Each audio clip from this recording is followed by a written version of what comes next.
problem. Huh? How, with what type of coincidence happened with Robert Hooke as he named, let us see, there was a piece of wood named as cork. Huh?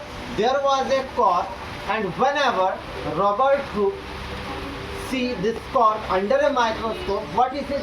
He saw that type of boxes. Okay, he saw that type of boxes under the microscope, and further he named that type of boxes as what? Cells. And after examine, no, there are different. He found what? There are different types of cells present inside of our body, and our body is also made up of different types of what? Cells. You understand? So this is what is cell. You understand what is cell? What is cell? Basic unit of life. What is cell? Basic unit of life. Understand? And who discovered cell? Robert Hooke. Robert Hooke